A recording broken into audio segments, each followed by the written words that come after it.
ठीक है। तो अभी आज जो क्लास होगी हमारी, एक्चुअली मैं आप लोगों को एस्ट्रोनॉमी पढ़ाऊंगी, खगोल शास्त्र, ठीक है।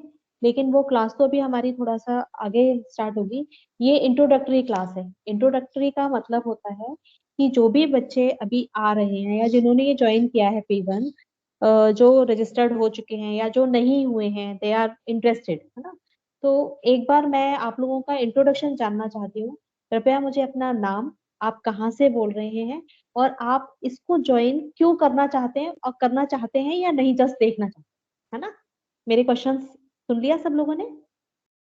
तो अगर क्वेश्चन सुन लिया है तो प्लीज मैं फिर से एक बार रिपीट करती हूँ। आपका अपना नाम, आप कहाँ से बोल रहे हैं, ठीक है, और रिसेंटली आप क्या कर रहे हैं, और इसको आप क्यों ज्वाइन करना चाहते हैं, और करना चाहते हैं या जस्ट आप देखना चाहते हैं सिर्फ, है ना। कुछ लोग तो रजिस्टर्ड हो चुके हैं, कुछ लोग रजिस्टर्ड शायद नहीं हुए होंगे, तो वो कब तक करेंगे, ये सारी नॉलेज जरा आप मुझे एक बार इंट्रोडक्शन दीजिए अपना नाम के साथ में, ठीक है, ताकि मैं जान सकूं कि कौन लोग पढ़ना चाहते हैं P1 में। तो कौन है, कौन पहले स्टार्ट करेगा? अनीता, अनीता जी हैं? यस मैडम, गुड मॉर्निंग चलिए मैडम। आप, गुड मॉर्निंग। जय गणपति। जय गणपति की। तो आपसे ही स्टार्ट करते हैं, चलिए, ए फॉर है ना। जी, चलिए मेरा नाम बताइए। अनीता जोशी है जी। और मैं हाउसवाइफ हूँ जी। और मैं ग्वालियर में रहती हूँ, ग्वालियर से हूँ। जी। और मैं ज्योतिष इसलिए पढ़ना चाहती हूँ क्योंकि मुझे इसमें बहुत रुचि है जी। और ये ज्योतिष एक विज्ञान है और इससे हम अपना भी भला कर सकते हैं और जब अगर एक बहुत अच्छे ज्योतिष बन गए तो दूसरों का भी कर सकते हैं वेरी नाइस। और गुड। अपना तो कर ही सकते हैं। एग्जैक्टली। तो इसलिए मैं इसमें मुझे बहुत इंटरेस्ट है और मैं पढ़ना चाहती हूँ इसलिए। तो आपने रजिस्ट्रेशन करा लिया? नहीं, अभी मुझे कराना है मैडम, मैं सर से पर्सनली जाके मिलके और फिर अच्छा। कराना चाहूंगी। तो अभी आप ज्योतिष में कुछ कर नहीं रहे हैं ना, जस्ट आप अभी स्टार्ट करना चाहते हो, ऐसा जी जी स्टार्टअप है? बिल्कुल। हाँ। ओके। बहुत अच्छी बात थैंक है। यू। ये तो मैंने आप लोगों को लास्ट में ही बताया था कि एस्ट्रोलॉजी वाकई में एक साइंस है, एस्ट्रो साइंस ही है ये।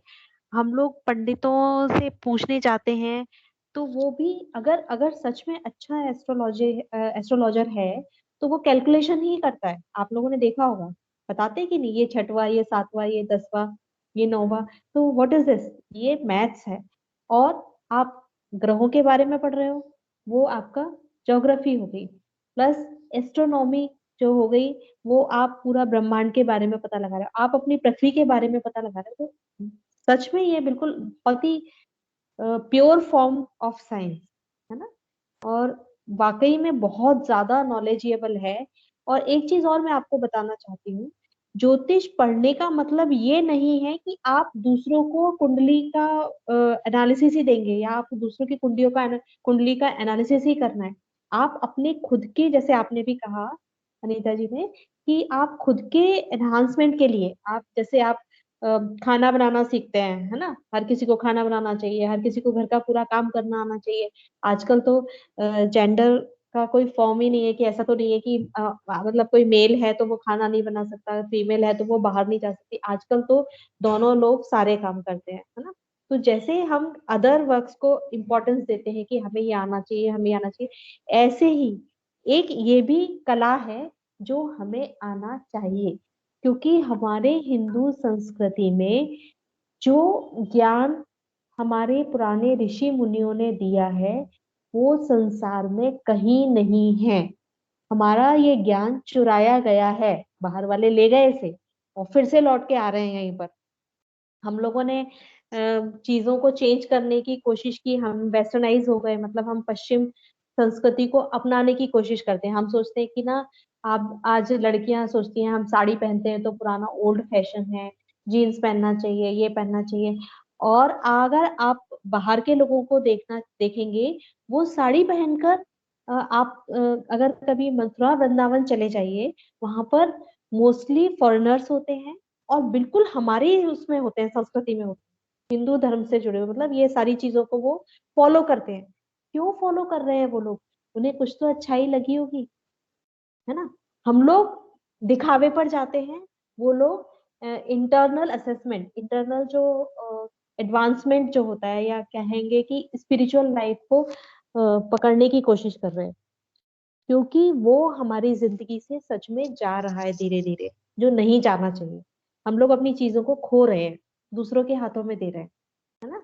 और यही चीज होती है, धीरे धीरे जब हम दूसरे के कंट्रोल में आते जाते हैं तो दूसरा हमारे ऊपर शासन करने लगता है और हम दूसरे के गुलाम हो जाते हैं, जो नहीं होना चाहिए, है ना। तो ये एक मतलब हम पूरे देश की ना बात करके अपनी खुद की मैं बात करती हूँ, कि हम दूसरे के गुलाम ना बने, हम खुद पर अपना शासन रखें, अपने मन को हम अपने साथ रखें, ना कि दूसरे के साथ रखें। इन सब चीजों से ये स्पिरिचुअलिटी कहलाती है। और ये स्पिरिचुअलिटी अगर आपकी एस्ट्रोलॉजी से मिल जाती है तो आप अपने आप को बहुत बेहतर बना सकते हैं। ये भी एक पर्सनालिटी डेवलपमेंट का पार्ट है मेरे हिसाब से, ठीक है ना। अगर आप लोग मेरी बात से सहमत हैं तो प्लीज कन्वे, बताइए सही है कि गलत। यस मैडम, यस मैडम, सही है। हाँ, थैंक, नाइस। तो मतलब मुझे बहुत अच्छा लगा कि आप एक हाउसवाइफ होकर आप एस्ट्रोलॉजी को पढ़ना चाहती हैं। श्योर, आइए, आपका welcome. Mahesh ji, thank you madam. Welcome. Mahesh ji. जी मैम, प्रणाम। हाँ जी, प्लीज इंट्रोड्यूस योरसेल्फ। जी मैम, मैं महेश कुमार उपाध्याय छत्तीसगढ़ से हूँ मैम मैं। जी। और एक तरह से रुचि भी है, और जैसे हम लोग कुछ विद्ध समाज में जाते हैं मैडम, तो वहाँ कुछ चर्चाएं होती हैं इस संबंध में। जी। और जैसे आपने कहा कि एक तो बहुत से लोग आ जाते हैं और विचार के बारे में पूछते हैं, या हमारा सामान खो गया, तो तब वहां जाके लगता है मैम कि ज्योतिष हमें तो सीखना ही चाहिए। जी, तो ये पर्सनालिटी लक्ष्य डेवलपमेंट लेकर, का पार्ट है ये। जी जी हम्म। जी मैम जी। हम्म। और मैंने ऐसे संगीत में एमए किया है खैरागढ़ से, और रुचि है मैम एक तरह से ज्योतिष सीखने का। ओके, तो अभी आपका स्टार्टअप है, ये भी जस्ट स्टार्टिंग है ना। जी जी जी जी मैम जी। और छत्तीसगढ़ में आप पर्टिकुलरली कहाँ से हैं। पर्टिकुलर मैं यहाँ एक छत्तीसगढ़ में बलौदा बाजार जिला करके है मैम एक, वहां जी। से हूँ जी। ओके, बलौदा चलिए, बाजार जी। बहुत बढ़िया, चलिए वेलकम, है ना। जी जी और मैम, प्रणाम। जी, प्रणाम। नेक्स्ट हमारे वरुण जी। नमस्कार, मैं वरुण हूँ। जी। मैं जॉब में हूँ, गुड़गांव में जॉब करता हूँ। जी।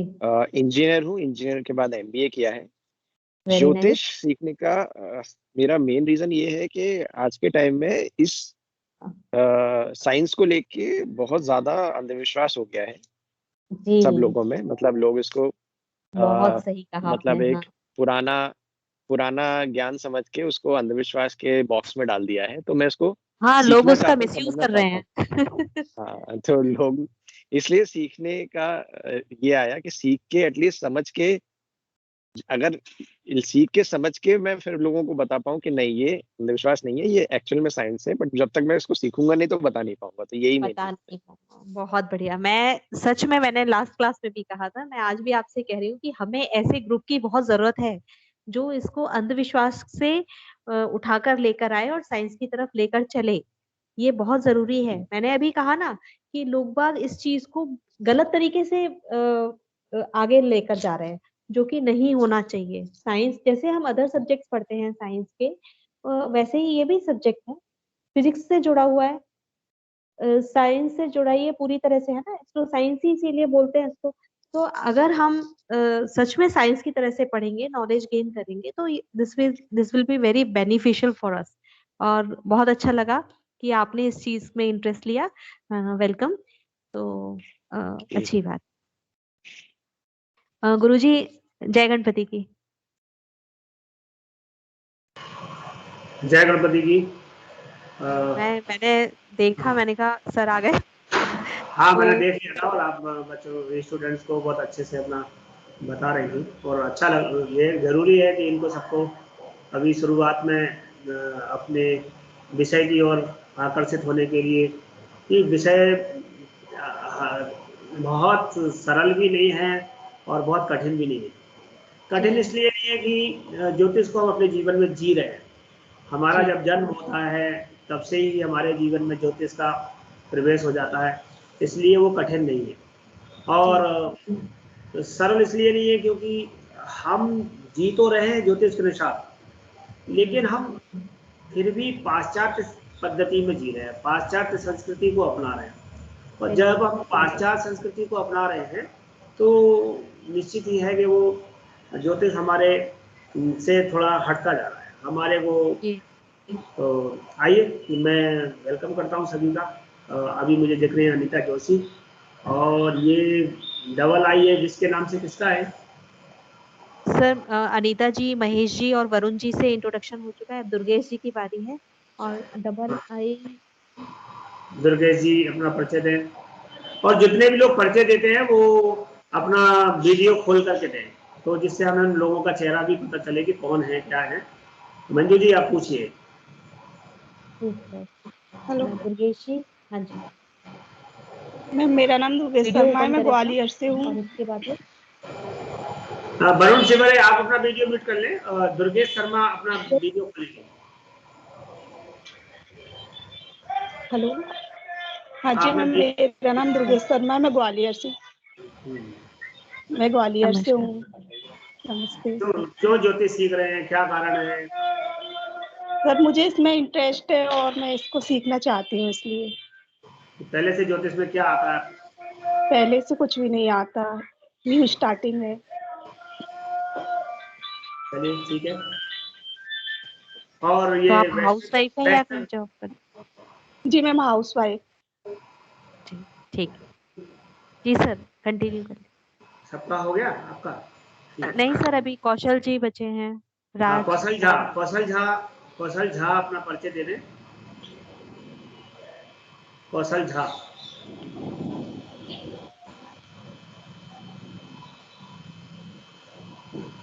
कौशल झा यदि सुन रहे हैं तो परिचय दे दें।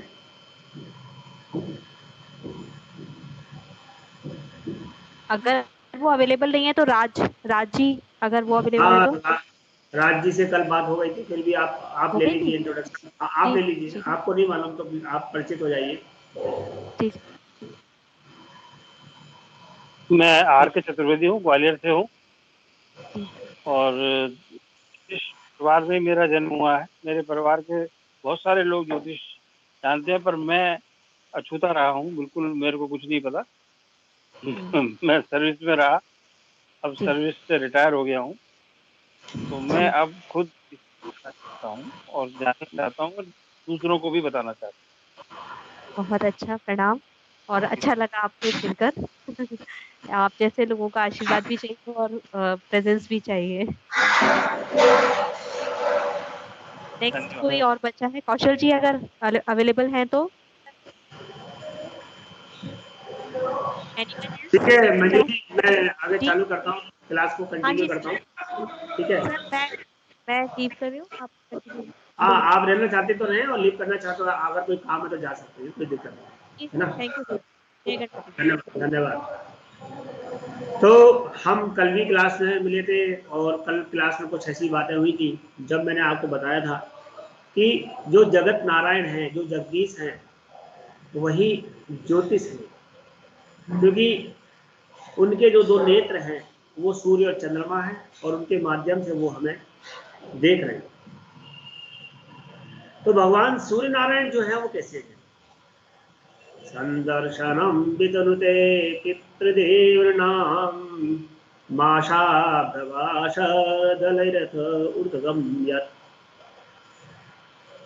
जो परम ज्योति भगवान जो सूर्य नारायण हैं, ऊपर आकाश में वो एक वर्ष में 6 महीने पितरों की ओर होते हैं और 6 महीने देवताओं की ओर। अर्थात आपने सुना होगा उत्तरायण और दक्षिणायन, अर्थात 6 माह पितरों के होते हैं और 6 माह देवताओं के। और उसमें ऐसे ही जो दिन होता है, 24 घंटे का एक दिन होता है, तो उसके भी 2 विभाग, कृष्ण पक्ष और शुक्ल पक्ष के रूप में हमारे सामने होते हैं। अब हम देख रहे हैं कि ये जगत नारायण सूर्य देवता, इनके द्वारा जो इस प्रकार की सृष्टि का जो आरंभ है, सृष्टि चल रही है, तो ध्रुव लोक है, जैसे ध्रुव तारा आपने सुना होगा। ध्रुव का मतलब होता है निश्चयात्मक, ध्रुव माने होता है स्थिर। तो जो ध्रुव लोक है वहां पर देवताओं का वास होता है, और ध्रुव लोक में जो देवताओं का वास है वहां पर देवताओं का जो दिन है वो 6 महीने का एक दिन होता है और 6 महीने की एक रात्रि होती है ना। हमारा दिन और रात कितना होता है? 12 घंटे का दिन और 12 घंटे की रात्रि, लेकिन देवताओं का 6 महीने का दिन और 6 महीने की रात्रि होती है। तो ध्रुव लोक। इसके अलावा जो दूसरा लोक है वो है चंद्रलोक। चंद्रलोक में पितरों का वास होता है। पितृ जो है वो हमारे चंद्रलोक में रहते हैं। अब चंद्रमा के दो भाग हैं, अर्थात दिन और रात हैं, वो 15 दिन का एक दिन होता है और 15 दिन की एक रात्रि होती है। अर्थात ये कह सकते हैं कि पितरों का 15 दिन का रात होती है और 15 दिन का दिन होता है, जिसको हम पक्ष के रूप में पढ़ेंगे, कृष्ण पक्ष, शुक्ल पक्ष, इस रूप में पढ़ेंगे। बाग देवी सरस्वती, कुल देवता, भूत भविष्य वर्तमान को बताने वाले सूर्य, चंद्र, मंगल, बुध, गुरु, शुक्र, शनि, राहु, केतु, इन सब के सहयोग से सर्वप्रथम जब किसी बालक का जन्म होता है, मैं आपसे बोल रहा था कि ज्योतिष हमारे जीवन में हमारे जन्म से आता है। तो सर्वप्रथम जब जातक का जन्म होता है, बालक या बालिका का जन्म होता है, तो उसके माता पिता एक ज्योतिषी के द्वारा पूछते हैं कि जातक का जन्म हुआ है, इसके बारे में इसका विवरण बताएं, कि इसका नाम अक्षर क्या होगा, इसकी हम छठी कब पूजेंगे, हम चरुआ कब रखेंगे, इसको मूल तो नहीं पड़े हैं, अन्य अन्य विवरण, कौन से पायरे में हुआ है, सोने का पायरा होता है, चांदी का पायरा होता है, तांबे का पायरा होता है, लोहे का पायरा होता है, आपने सुना होगा। ये किसने बताया? किसी ज्योतिषी ने बताया। यानी ज्योतिष आपके पास कब प्रारंभ हो गया? जब जन्म हुआ। और उस समय एक बात आई कि छठी कब पूजेगी। तो छठी जो होती है वो षष्ठी होती है। तो छठी से पहले आपका भविष्य नहीं लिखा गया। जिस दिन छठी पूजी उसी दिन आपका भविष्य लिखा। षष्ठी तिथि यत्र लिखता विधात्रे, विधाता ने, ब्रह्मा ने आपके ललाट पर षष्ठी तिथि को आपका आयु, कर्म, जन्म, आयु, कर्म, मरण और वृत्ति और धन, ये 5 चीजें आपके जीवन की निश्चित कर दी। जातक के जीवन में आयु कितनी होगी, वह कर्म कौन सा करेगा, वो धन कितना कमाएगा और वह उसकी किस प्रकार आजीविका चलेगी, सब उसका 5 चीजें उसकी निर्धारित कर दी। तब वो एक तेवा बन के आता है और उसका षष्ठी वाली तिथि के दिन गंधाक्षर से पूजन करके तो वहां से चालू होता है जीवन। क्योंकि 6 दिन पहले जो होता है वो कहलाता है सद्यारिष्ट। सद्यारिष्ट माने कभी कभी होते ही जातक मर जाते हैं या 2-4 दिन के बाद, 2-4 दिन के अंदर मर जाते हैं। और 6 दिन यदि जी गए हैं तो 6वें दिन जब षष्ठी तिथि यानी ब्रह्मा ने उसके भाग्य में कुछ लिख दिया है तो फिर वो आगे क्या लिखा है उसकी कुंडली में आ जाता है। और उस कुंडली को बनाने के लिए सही सही समय, घड़ी, पल का विवरण हम नोट करते हैं। उसके माध्यम से हम एक आकाशीय क्षितिज पर जो नक्शा है उसको एक कुंडली के रूप में हम उतारते हैं। वो एक आकाशीय क्षितिज का जो कुंडली वाला एक स्वरूप बनता है, जो 12 भावों की एक कुंडली बनती है, वह कुंडली हमें बताती है कि इससे कुंडली में इसके जीवन में क्या लिखा हुआ है, क्या इसके जीवन में होने वाला है और क्या इसके जीवन में हो सकता है। तब हम उसे पढ़ने के लिए, उसके वर्णन को समझने के लिए उस कुंडली को हम काल पुरुष मान लेते हैं। काल पुरुष माने एक समय रूपी पुरुष होता है, और काल पुरुष कोई और नहीं, भगवान साक्षात विष्णु है, भगवान साक्षात नारायण है। वो काल पुरुष के रूप में हमारे सामने होते हैं।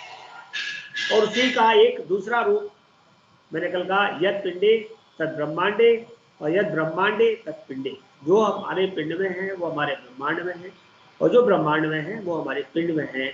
इसको देखते हुए हम जन्म पत्रिका बनाते हैं।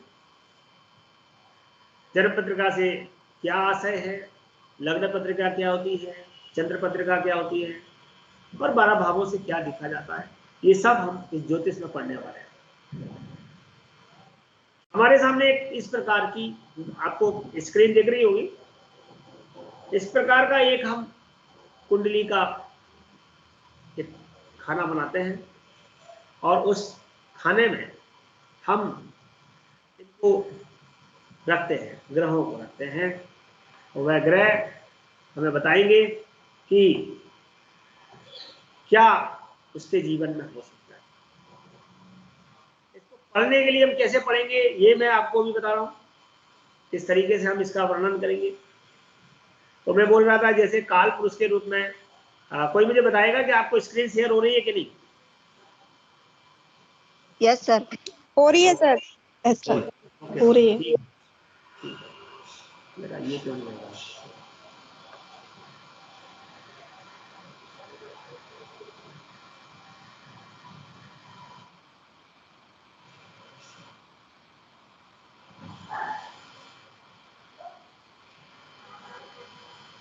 कहाँ चला गया? चलिए मैं इधर से ही बताऊंगा, क्योंकि वो पेन काम नहीं कर रहा है।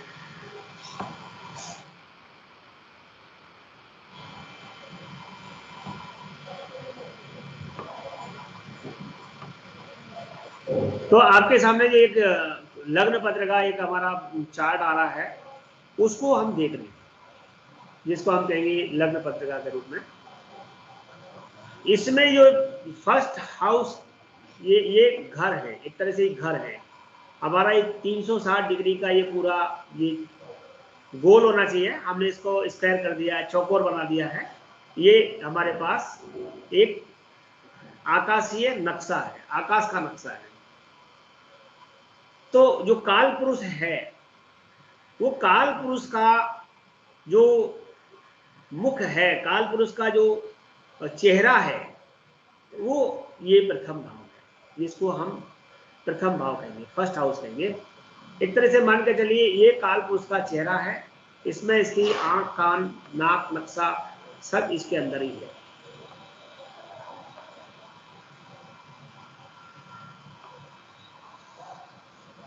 यानी कि जब आप किसी जातक के स्वरूप का वर्णन करेंगे कि वो दिखने में कैसा है, उसका चेहरा कैसा है, काला है, गोरा है, लंबा है, मतलब उसके चेहरे के आधार पर आप, क्योंकि देखिए जब कोई शरीर होता है और उस शरीर में भी चेहरा नहीं होता, यानी ये सर नहीं होता, तो आप उसे पहचान नहीं सकते। तो सबसे पहले आपके सामने ये जो भाव है, इसको आप पहला भाव मानते हैं, और पहला भाव मान करके इसका आप वर्णन करते हैं, और ये भाव हमारे सामने बताएगा कि ये किस जातक की कुंडली है, और ये दिखने में कैसा है, इसका स्वभाव कैसा है, इसका बोलचाल व्यवहार कैसा है। और इसीलिए इसको हम फर्स्ट हाउस कहते हैं। फर्स्ट हाउस जरूर है ये, लेकिन आपको हर कुंडली में यहाँ पर 1 नंबर लिखा मिलेगा, ये जरूरी नहीं। ये तो आपको उससे ही पता चलेगा कि कि उसका जन्म कितने बजे हुआ है और यहाँ पर कौन सा नंबर आना है। इसके लिए आपके पास एक दूसरी चीज और है जो आपने सुन रखी है, राशियां। राशियां कितनी होती हैं? 12। 12। बिल्कुल ठीक है, 12 राशियां होती हैं। तो मेष, वृषभ, किसी को 12 राशि याद है? कोई सुनाएगा 12 राशियां? जी गुरुजी। जी बताएं। मेष, वृष, वृषभ, कोई बात मिथुन, नहीं। हाँ ठीक है, मिथुन, कर्क, सिंह, कन्या, तुला, वृश्चिक जी, और मकर, धनु, पहले धनु, धनु। जी धनु, धनु, फिर मकर, मकर, कुंभ हाँ। और मीन। बिल्कुल। और किसको याद है 12 राशियां? सर मैं बोलूं? हाँ बोलिए। मेष, वृषभ, मिथुन, कर्क, सिंह, कन्या, तुला, वृश्चिक, धनु, मकर, कुंभ, मीन। बहुत बढ़िया। और किसी को भी याद है? हम बोले? हाँ बोलिए। आपका शुभ नाम? मेष, वृष, मिथुन, कर्क, कौन बोल रहे हैं? नाम कन्या, बताएं। तुला। जी, नाम बताएं। विभूति नारायण तिवारी। हाँ जी, अब सुनाइए। मेष, वृष, मिथुन, कर्क, सिंह, कन्या, तुला, वृश्चिक, धनु, मकर, कुंभ, मीन। बहुत बढ़िया, बहुत बढ़िया। तो ऐसे बहुत सारे हमारे साथियों को राशियां याद हैं और बहुत से साथियों को आगे पीछे मतलब याद तो है, हो सकता है क्रम से ना हो, वो मेष के बाद मिथुन बोलते हैं, कर्क बोलते हैं, क्योंकि सभी को अपनी अपनी राशि तो मालूम होती है। ज्योतिष सीखने जा रहे हैं तो ज्योतिष एक विज्ञान है। अच्छा, मेरा एक क्वेश्चन है, ये 12 ही क्यों होती है, 14 क्यों नहीं होती, 10 क्यों नहीं होती? बिल्कुल, इसका समाधान अभी करते हैं, क्वेश्चनों का समाधान भी होगा। मैंने आपको जो लिंक दिया है उसमें लिखा हुआ है कि लास्ट में सारे क्वेश्चनों का समाधान होगा, आप लिख के रख लीजिए। तो हमने कहा कि जब हमारा जन्म होता है तो उसके बाद हमें जैसे नाम मालूम पड़ता है। किसी ने कहा मेरा नाम प्रमेंद्र है तो वो बोले पाप कन्या राशि होती है। मेरा नाम संजीव है तो बोले साप कुंभ राशि होती है। तो राशि सबको मालूम है, लेकिन क्रम से नहीं मालूम। और ज्योतिष एक विज्ञान है और क्रमबद्ध ज्ञान को ही विज्ञान कहते हैं। विज्ञान क्या है? जो क्रमबद्ध ज्ञान। बहुत सारे लोगों को ज्योतिष आता है, आप लोगों में से कई लोग ऐसे होंगे जिनको ज्योतिष आता है, लेकिन क्रमबद्ध नहीं आता। उन्होंने कभी कहीं से कुछ पढ़ लिया, कभी कहीं से कुछ पढ़ लिया। तो हमारे यहाँ आई क्लास में आकर के आपको क्रम से पढ़ाया जाएगा कि पहले ये, इसके बाद ये, इसके बाद ये, इसके बाद ये। तो राशि आदि के क्रम में भी आपको मेष से मीन तक राशियों को क्रम से याद करना है। मेष, वृषभ, मिथुन, कर्क, सिंह, कन्या, तुला, वृश्चिक, धनु, मकर, कुंभ, मीन। इस क्रम में आपको वो याद रखना चाहिए। अब राशियां अगर 12 हैं तो 12 राशियों को 27 नक्षत्रों में भी विभाजित किया गया है। अर्थात हमारे जो नक्षत्र होते हैं वो 27 होते हैं। पहला नक्षत्र जो होता है वो अश्विनी होता है, अंतिम नक्षत्र जो है वो रेवती होता है। आप में से किसी को नक्षत्र मालूम है, याद है? क्योंकि ज्योतिष सभी लोग पढ़ रहे हैं पहले से और यहाँ हमारे सर पास मैं बोलूं? जी बोलिए। Sir Ashwini sorry sir, Ashwini, भरणी, आद्रा, कृतिका, मृगशिरा, अचलेशा, पूर्वा फाल्गुनी, उत्तरा फाल्गुनी। आपका शुभ नाम? हाँ जी, अनीता जोशी। अनीता जी, आपको नक्षत्र तो याद है। मैंने अभी एक ही बात कही थी कि क्रमबद्ध ज्ञान को ही विज्ञान कहते हैं। आपको क्रम से याद नहीं है, लेकिन अच्छा है कि आपको नक्षत्र याद है। आप उनको क्रम से कर लेंगी तो आपके लिए बहुत अच्छा जल्दी हो जाएगा, क्योंकि आपको जल्दी हो जाएगा, आपको पहले से याद है। और किसी को याद है क्या? जी, और किसी को याद है 27 नक्षत्र? कभी सुना है कि नक्षत्र 27 होते हैं? जी जी गुरुजी।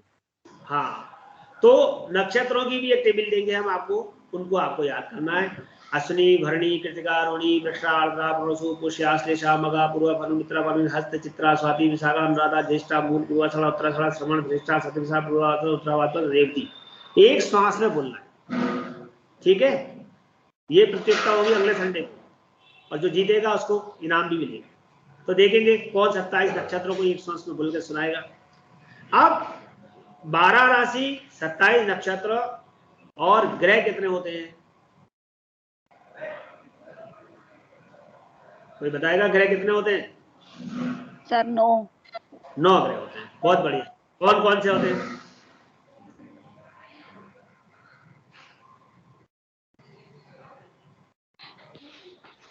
ग्रह बताइए कौन कौन से होते हैं? 9 सर, सूर्य, चंद्रमा, मंगल, मंगल, शुक्र, शनि, बुध, केतु, राहु। बहुत बढ़िया। फिर आप बोल तो सब गई, अच्छा बोला आपने, क्रम से नहीं बोला। देखिए ग्रहों को याद करना बहुत सरल है।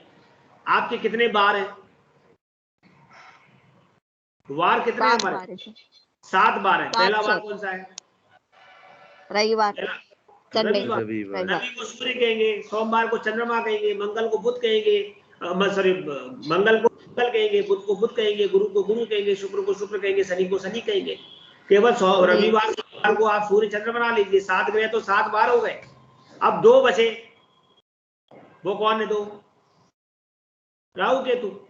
तो आप ऐसे बोल सकते हैं बिल्कुल क्रम से कि सूर्य चंद्र मंगल बुध गुरु शुक्र शनि राहु केतु। बड़ा इजी है। मैंने कहा ज्योतिष हमारे जीवन में पहले से है, हमें मालूम नहीं है, बस उसको जगाने का काम हम आपके साथ करेंगे कि आपको सब मालूम है। क्योंकि आपको कई बार आपका नक्षत्र मालूम है, आपको आपकी राशि मालूम है, आप कभी कभी अखबार में ये सब चीज पढ़ते भी रहते हैं, लेकिन वो क्रम से नहीं है हमारे साथ। तो ये जानना ही तो हमारा काम है। ये षष्ठी तिथि लिखिता विधात्रे, जो हमारी षष्ठी तिथि पर विधाता ने जो हमारे साथ ललाट पे लिखा है, अर्थात ये जो आपके सामने कुंडली दिख रही है इसमें लिखा है, वो कैसे लिखा है, उसको पढ़ने का तरीका क्या है।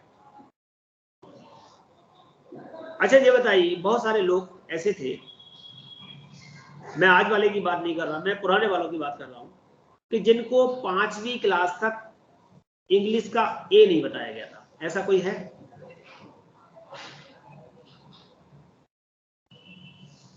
नहीं आपको उसमें? हाँ है। नहीं हमें नहीं पता। बिल्कुल बिल्कुल, क्योंकि पहले जो इंग्लिश प्रारंभ होती थी वो 6वीं क्लास से प्रारंभ होती थी। हाँ जी। तो जब हमारे पास आपके सामने जब 6वीं क्लास में इंग्लिश आई, ABCD EFG जो भी था, तो आपने सुन तो रखा था कि ABCD कहाँ गई थी, मम्मी के यहाँ पे सो रही थी, कुछ जो भी कविता विधा सुनाते रहते हैं तो अपन सुनते रहते हैं, लेकिन आपको क्रम से मालूम ही नहीं था कि ये ABCD का फॉर्मूला क्या है, ये बनेगी कैसे, फिर इससे स्पेलिंग कैसे बनेगी, फिर इससे पूरे जो वाक्य कैसे बनेंगे। लेकिन जैसे ही आप 6वीं क्लास में आए और उसमें क्लास में आपको बताया गया कि ABCD EFG HIJ, वो आपको क्रम बताया गया, फिर उनको जोड़ना सिखाया गया, फिर और आज आप फर्राटी जी इंग्लिश बोलते होंगे। क्यों? क्योंकि आपने उसको क्रमबद्ध तरीके से सीखा। 5वीं 6वीं 7वीं 8वीं क्लास में आपने क्रमबद्ध तरीके से सीखा। आ ई उ ए का जो हमने छत्र ज्ञातक सीखा, उसको क्रम से सीखा। अगर हमने क्रम से सीखा तो हमें वाक्य बनाना आ गया, सेंटेंस बनाना आ गया, कहाँ कॉमा लगेगा, कहाँ बंद होगा, कहाँ विराम होगा, कहाँ पूर्ण विराम होगा, हमने सीखा और सीखने के साथ हमें समझ में आया। ऐसे ही ज्योतिष के क्षितिज में ये जो क्षितिज मंडल पर आपके सामने नक्शा दिख रहा है, ये कोई कठिन नहीं है। इसको आप जैसे आपने अंग्रेजी सीखी, जैसे आपने हिंदी सीखी, जैसे आपने अन्य कोई विधा सीखी, जैसे आपके सामने प्रारंभ में मोबाइल था और आपको मोबाइल चलाना नहीं आता था, लेकिन आज मोबाइल के सारे फंक्शन आपने सीख लिए, उसी प्रकार से इसको भी आप 6 महीने के अंदर, 6 महीने छोड़ो, आप 1 महीने के अंदर इसको समझने लगेंगे अच्छे से। और 6 महीने और साल भर बाद तो आप लोगों को बताने लगेंगे कि तुम्हारी कुंडली में यहाँ पर ये बैठा है। और साल भर बाद तो हो सकता है आप में से कोई एक आध धुरंधर ज्योतिषी के रूप में बोलने भी लगे, कोई बड़ी बात नहीं है। हमारे यहाँ तो 6 महीने में बोलने लगते हैं लोग। 6 महीने का बच्चा चलने लगता है, आप सबको मालूम है, और आप भी चलने लगेंगे। अभी तो हमने देखा कि जब बालक पैदा होता है तो प्रारंभ में तो वो जैसी गर्दन रख दो वैसा ही रहेगा, लेकिन वो कुछ दिन बाद, 15 दिन बाद, 1 महीने बाद वो अपनी गर्दन भी हिलाएगा, पेट के बाहर चलने भी लगेगा। तो यही सब आप लोगों के साथ भी होने वाला है कि बहुत जल्दी जल्दी फिर हम आपको पकड़ेंगे, आप नहीं पकड़ेंगे हमें, अब हम पकड़ेंगे। अरे भाई भागो नहीं, ये पहले ये समझ लो, वही सब हमारे साथ होगा।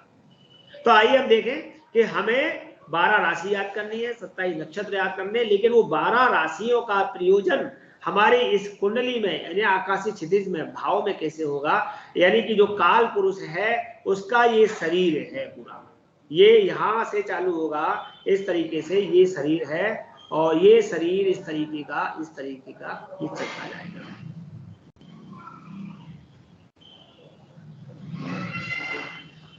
यानी कि जो गर्भ में एक बच्चा होता है उसका ये सिर है और उसके बाकी के जो शरीर, पेट, अंग आदि ये इस तरीके से वो माँ के गर्भ में लेटा हुआ है, मान के ये चलिए। और इसी प्रकार से वो बृहद रूप में भी हम उसे देख सकते हैं। तो ये काल पुरुष का जो सिर है वो ये है, और जो काल पुरुष का जो चेहरा है वो दूसरा भाव इसके अंदर आएगा।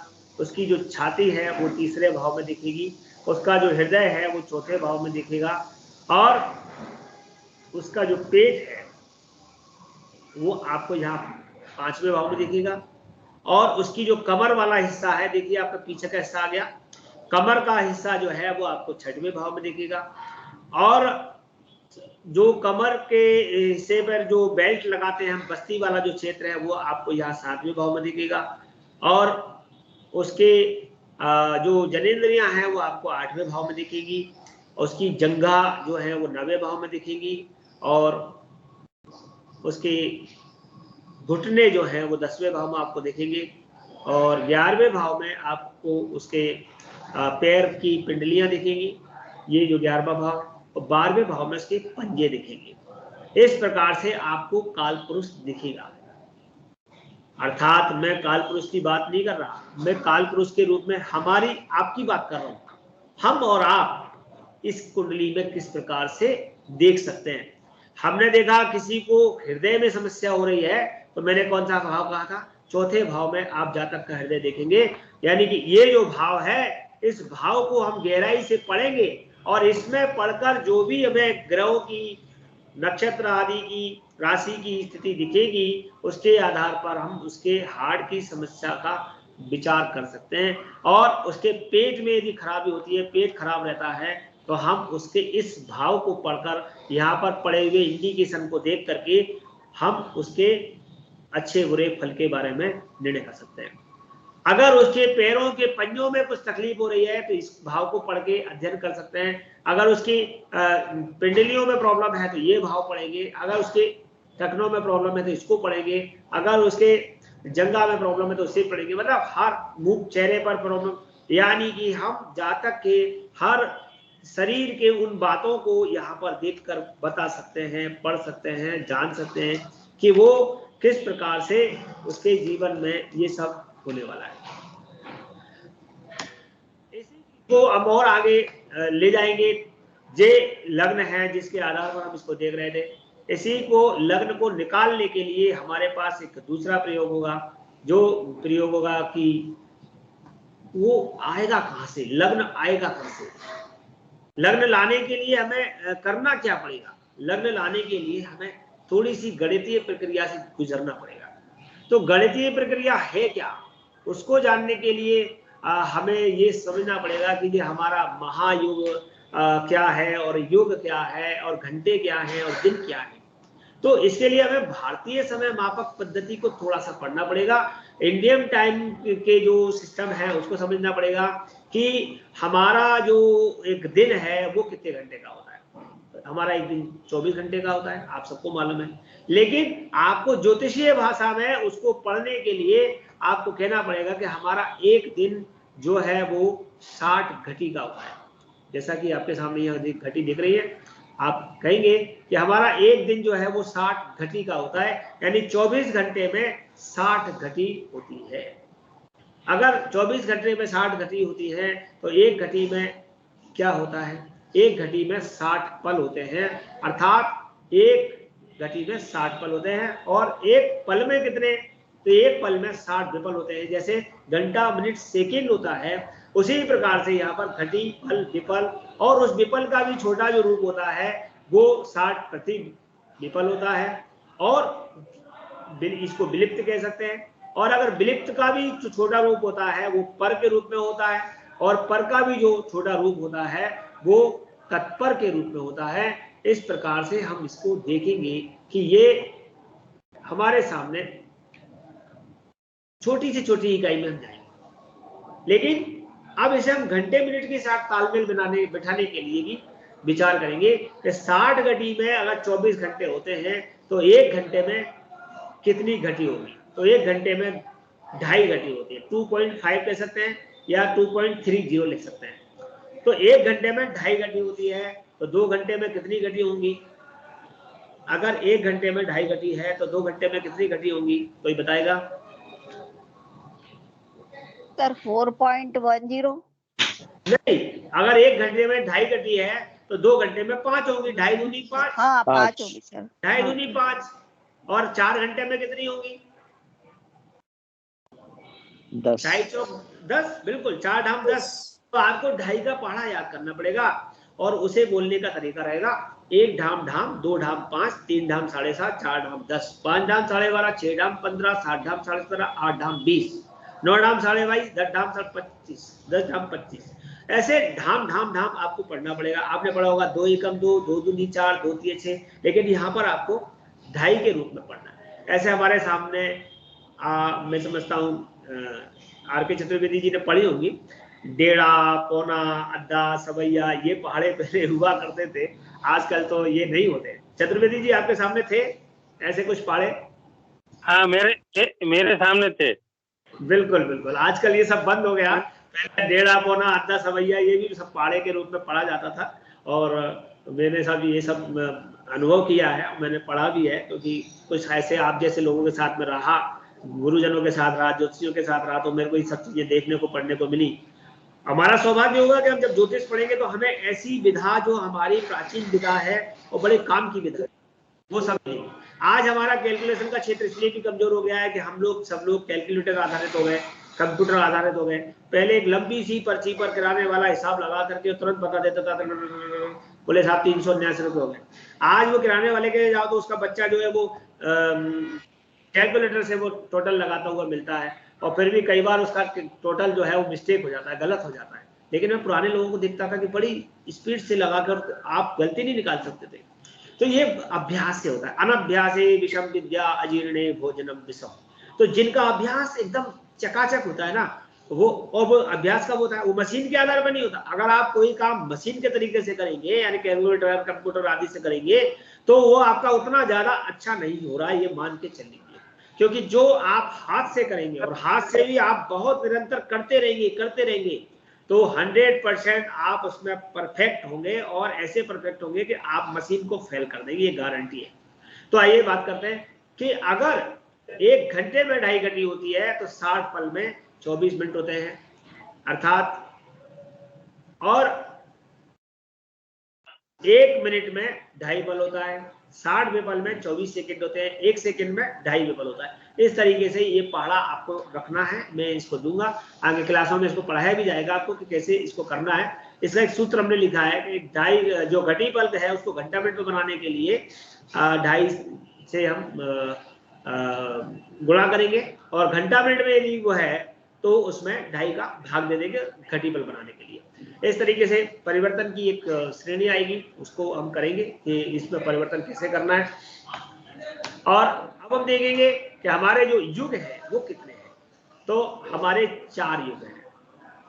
प्रथम युग जो है वो सतयुग है, और दूसरा युग जो है वो त्रेता है, और तीसरा युग जो है वो द्वापर है, और चौथा युग जो है वो कलयुग है। तो अभी हम कौन से युग में जी रहे हैं? अभी हम सब लोग कौन से युग में जी रहे हैं? कलयुग। सर कलयुग में। बिल्कुल कलयुग में जी रहे हैं। तो कलयुग का जो प्रमाण है वो कितना है, सबसे पहले यहां से चलेंगे, हम नीचे से ऊपर चलेंगे। कलयुग का जो प्रमाण है वो 4,32,000 वर्ष है। यानी कि हमारा जो कलयुग है वो रहेगा 4,32,000 वर्ष, और उससे दुगना होता है जो द्वापर युग होता है, और उसका जो प्रमाण है वो होता है 8,64,000 वर्ष। और त्रेता युग जो होता है उसमें कलयुग का एक और गुना, मतलब कलयुग का 3 गुना होता है वो, कलयुग का के जो 4,32,000 वर्ष हैं उनको जोड़ दें, मतलब उनको 3 से मल्टीप्लाई कर दें तो 12,96,000 वर्ष ये एक त्रेता युग का प्रमाण होता है। और कलयुग में 4 का मल्टीप्लाई कर दें तो हमारा एक सतयुग। बाकी लोग माइक म्यूट रखेंगे प्लीज। तो हमारा जो सतयुग है वो 17,28,000 वर्ष का नाक्षत्रिक वर्ष का होता है। और इन सबको मिला दें तो 43,20,000 नक्षत्रिक वर्ष माना 43,20,000, ये एक महायुग होता है। यानी चारों युगों का जो जोड़ होता है एक महायुग होता है। और एक महायुग जैसे 1,000 महायुग जब मिल जाते हैं, यानी 4,32,000 जो महायुग का एक प्रमाण है, ऐसा हमारे सृष्टि में 1,000 बार जब रोटेट होता है तब वो एक कल्प बन जाता है। और जब वो एक कल्प बन जाता है तो वह एक कल्प ब्रह्मा का आधा दिन होता है। जब 2 कल्प मिल जाते हैं तो वह ब्रह्मा का एक संपूर्ण दिन होता है। अर्थात ब्रह्मा का जो एक दिन है वो एक कल्प का है और एक रात्रि है वो भी एक कल्प की है। अर्थात 1,000 महायुग का ब्रह्मा का दिन होता है और 1,000 महायुग का ही ब्रह्मा की रात्रि होती है। और तो ब्रह्मा का वर्ष तो 720 कल्पों का ब्रह्मा का वर्ष होता है। तो ब्रह्मा की आयु कितनी है? तो ब्रह्मा की आयु 1,000 महाब्रह्म वर्ष होती है। तो समझ लीजिए कि ब्रह्मा की ये सृष्टि कितनी लंबी है और कितनी लंबी चलती है। लोग कहते हैं कि आप बहुत जल्दी क्षरण होने वाला है, सृष्टि जाने वाली है, अब तो सतयुग आएगा, कलयुग आएगा। नहीं मित्रों, आपको मैं बता दूं, आपके पास सभी के पास एक पंचांग कोई ना कोई प्रयोग करते होंगे। उस पंचांग में जैसे कि निर्णय सागर या काशी बनारस पंचांग, बहुत सारे पंचांग हैं, उसमें ये लिखा हुआ है कि अभी हम कौन से युग में चल रहे हैं, मतलब वर्ष में चल रहे हैं, युगाब्द, युग के अनुसार कितने वर्ष हमारे बीत गए।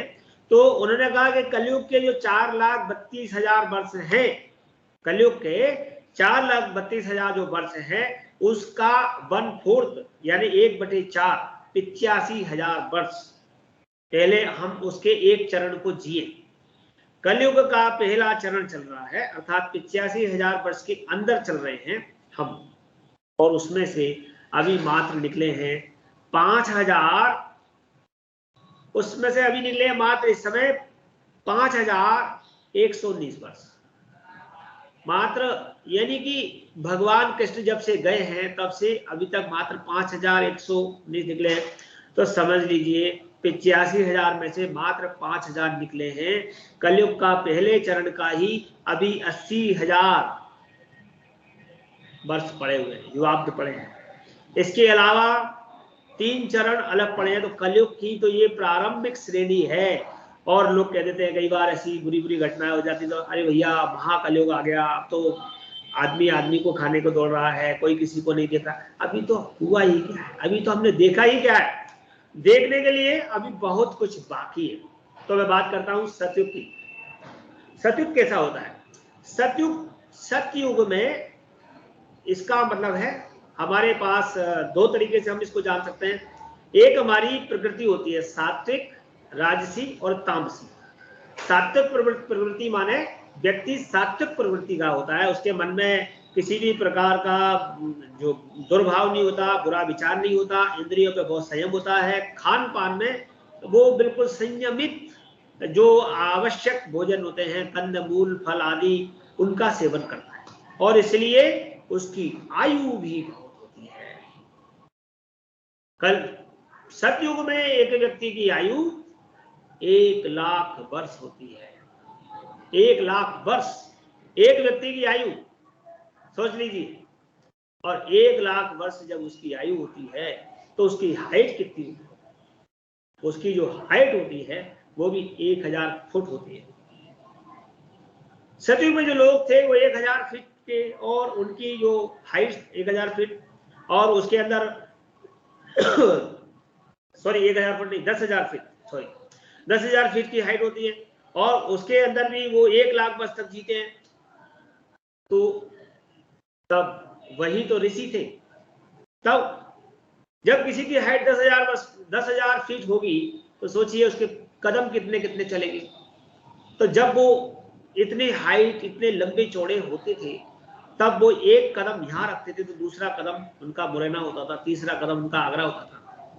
और इसलिए उसी समय उन्होंने पूरी सृष्टि को नाप लिया, उसी समय उस सृष्टि की पूरी गणना कर ली कि कहाँ कौन सा देश है, कहाँ कौन सी व्यवस्था है।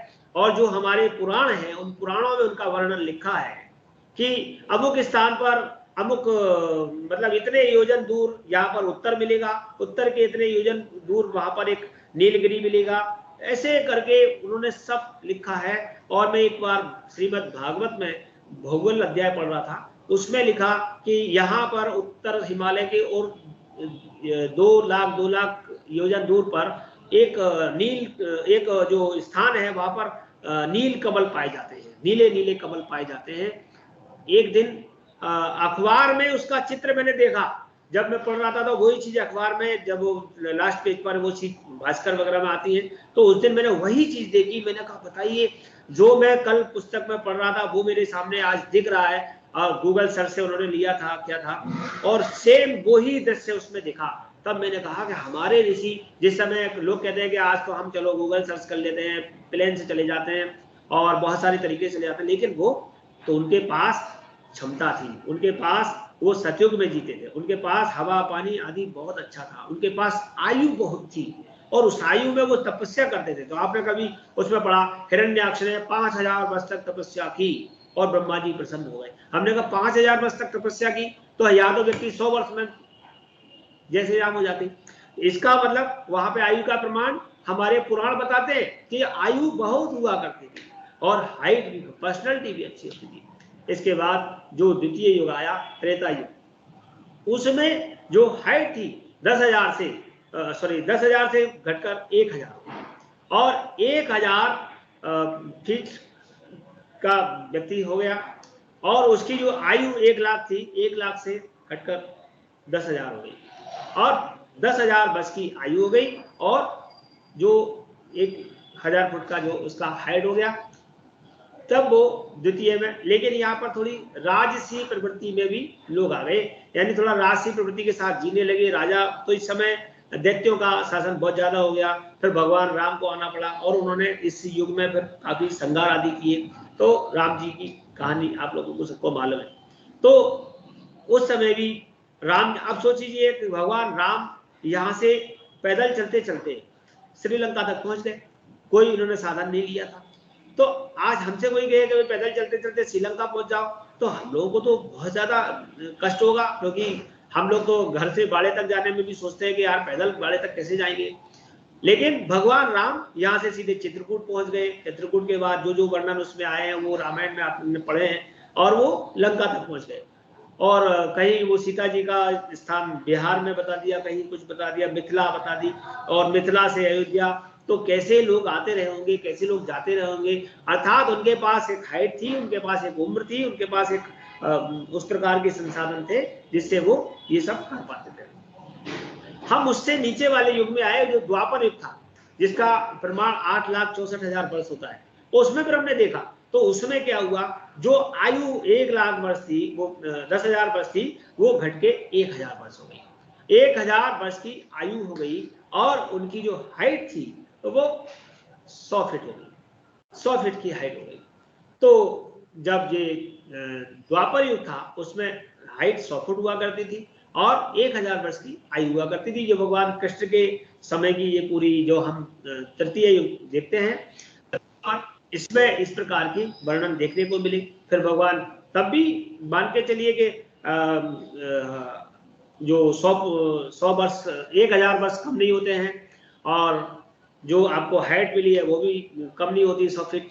उसके अलावा भी लोगों ने काफी अपना वो किया। इसके बाद हमारे पास कलयुग आया और लोगों की हाइट हो गई 10 फीट मैक्सिमम। आपको 10 फीट की आदमी मिल जाएगी, मैक्सिमम 10 फीट हाइट हो गई प्रारंभ में, और आयु हो गई 100 वर्ष। तो अब हमारे पास जो आयु है वो 120 वर्ष, 100 वर्ष। कहते हैं सतम जीवेम सर्वदा शतम, एक मंत्र के माध्यम से बताते हैं, सतम जीवेम सर्वदा शतम, 100 वर्ष की आयु का प्रमाण एक निश्चित कर दिया। कुछ लोग भगवान कृपा से, देव कृपा से सात्विक जीवन जीते हुए 100 से ऊपर भी चले जाते हैं, और कुछ लोग नीचे भी रह जाते हैं, और कुछ प्रारंभ में ही विलुप्त हो जाते हैं। तो जब कलयुग का प्रारंभ हुआ, लोगों की हाइट अच्छी थी, पर्सनैलिटी अच्छी थी, और उन्होंने कहा, भागवत पुराण में ये बात कहा, सब शास्त्रों में कहा, बोले जैसे जैसे कलयुग अपने व्यतीत होता जाएगा वैसे वैसे लोगों की हाइट भी कम होती जाएगी, और वैसे वैसे लोगों की आयु का भी क्षरण होता जाएगा। तो ऐसा वर्णन मिलता है कि जब गाय के स्तनों का पान करना हो, गाय के स्तनों का पान, गाय का दूध पीना हो अपने मुख के द्वारा, तब उस पर सीढ़ी लगाकर व्यक्ति चढ़ेगा। ये कलयुग के अंत में ऐसा होगा। अर्थात एक व्यक्ति की जो हाइट होगी वो एक विलास की हो जाएगी, ऐसा शास्त्र प्रमाण है। मैं ये नहीं कह रहा, लेकिन देखिए, और हम देख रहे हैं कि पहले से लोग बहुत घट गए हैं, बहुत लोगों की हाइट घट गई है। जो हम पुरानी हाइट्स देखते थे, अब धीरे धीरे हाइट्स 5-6 फुट मिलती है। पहले लोग 7 फुट के भी मिलते थे, लेकिन अब 6 और के आसपास, 5 के आसपास मिलते हैं। आप देखिएगा, अब 5-10 हजार बस बीचने दीजिए, 5 के ही मिलेंगे, फिर 4 के ही मिलेंगे, और धीरे धीरे घटते घटते 1 फुट के व्यक्ति रह जाएंगे। तो जब वो गाय बोले नहीं, जीवों के साथ तो श्रेणी नहीं घटेगी, लेकिन मानव के साथ श्रेणी जरूर घटेगी। तो ऐसा उसमें कल की अवतार के रूप में जब भगवान की बात आई है, तो वहां पर यह बात कही गई है कि वो सीढ़ियों पर चढ़ करके गऊ के स्तनपान करेगा। ऐसा वर्णन निश्चित ही कलयुग की समाप्ति पर आप सभी को, हमको देखने को मिलेगा। तो आज हमने जो बात की वो हमने आपसे कही कि हमारे युग कितने हैं और युगों को हम समझेंगे कैसे, लेकिन उन युगों में जो हम कलयुग में जी रहे हैं, वो कलयुग अभी तो निकला ही नहीं, अभी तो उसका 5000 वर्ष ही निकला है। तो अभी हमारे पास देखने के लिए बहुत कुछ है, और इस देखने के प्रारंभ में ही हम ये देख रहे हैं कि इतना ज्यादा छल छलावा बढ़ गया है, इतना ज्यादा हमारे साथ महामारी प्रकोप आदि बढ़ गया है कि प्रतिदिन हम भयभीत रहते हैं। और हम एक चीज से भयभीत नहीं रहते, हर चीज से भयभीत रहते हैं।